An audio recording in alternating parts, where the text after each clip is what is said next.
Hello everyone, welcome to my daily life blog. আসসালামু আলাইকুম। আপনারা সকলে কেমন আছেন? আপনাদের মাঝে আরেকটি নতুন দিনের ভিডিও নিয়ে চলে আসলাম। এখানে আমি এবং আমার সাঙ্গু পাঙ্গুরা সকলে মিলে পিকনিক খেলতেছি। গত কয়েকদিন যাবৎ ফেসবুকে ঠিকভাবে কাজ করতে পারতেছিলাম না, কারণ ছেলে এবং আমি দুজনে অনেক অসুস্থ। তাই এই নিয়ে এত ঝামেলার মাঝে আমি ফেসবুকে কোনো ভিডিও আপলোড দেওয়ার সময় পাইনি।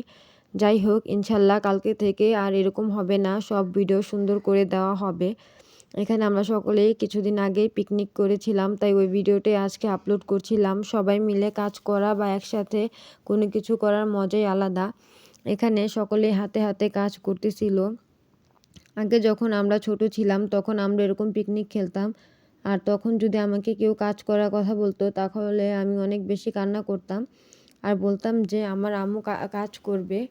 যাই হোক, এখন তো বড় হয়ে আর এটা বলার সুযোগ নেই, বেশিরভাগ কাজই নিজের ঘাড়েই পড়ে যায়। এদিকে সব ময় মশলা দিয়ে আমরা খিচুড়িটা সুন্দরভাবে মেখে নেব, আর খিচুড়িতে আজকে যেই সবজিগুলোই দিব সবই নিজেদের গাছের, যা থেকে আমরা সংগ্রহ করেছি। এক একজনের বাসা থেকে এক এক রকমের জিনিস। আসলে এরকমভাবে সবার ঘর ঘর থেকে চাল ডাল সবজি তুলে রান্না করে খিচুড়ি বা যে কোনো কিছুই পিকনিক করার মজাই আলাদা। এদিকে আমরা অল্প অল্প করে তেলও সবার বাসা থেকে নিয়েছিলাম।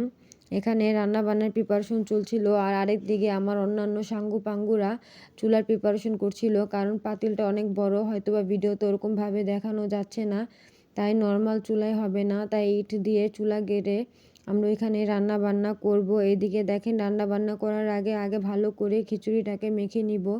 খিচুড়িটা মাখা হয়ে গেলে আমরা আসলে রান্নার জন্য বসিয়ে দেব, কারণ এগুলো তুলতে তুলতে অনেক দেরি হয়ে গেছে। আসলে আগে থেকেই প্রিপারেশন না নিলে যা হয়, হঠাৎ করে সবাই বলেছিল যে রান্না করবে, এবং হঠাৎ করেই সবাই ঘর থেকে যে যা দিতে পেরেছে তা দিয়ে আমরা এখানে খিচুড়ি বসিয়ে দিয়েছি। আর এদিকে চুলাও ধরানো হয়ে গেছে, দেখেন চুলাটা অনেক বড়। আর এখানে সবাই মিলেমিশে একসাথে কাজ করছিলাম। আগে যে কাজে অনেক ফাঁকি দিতাম, এখন এই কাজগুলো করতে অনেক ভালো লাগে। আমার জীবনে এমন অনেক মানুষ আছে যারা আমাকে চিনে, তারা আমাকে দেখে বলে যে তুমি সংসার করছো বা কাজ করছো, বিশ্বাসই যায় না, কারণ আমি অনেক অলস একজন মানুষ, যে নাকি মাথা আঁচড়াতে গেলেও অনেক অলসতা লাগে। কিন্তু এখন সংসারে কতই বা কাজ করতে হয়। আসলে মেয়েদের জীবন এমনই, বিয়ের আগে এক জীবন আর বিয়ের পর এক জীবন। এদিকে খিচুড়িটা ভালোভাবে নাড়াচাড়া করছিলাম, ওরকম ভিডিও করিনি কারণ অনেক বেশি দেরি হয়ে গেছে তাই। যাই হোক, ভিডিওটা কেমন লাগলো অবশ্যই জানাবেন। ভিডিওটা যদি ভালো লেগে থাকে শেয়ার করে অন্যকে দেখার সুযোগ করে দেবেন, এবং লাইক কমেন্ট করে পাশে থাকবেন। ধন্যবাদ। আল্লাহ হাফেজ, ভালো থাকবেন।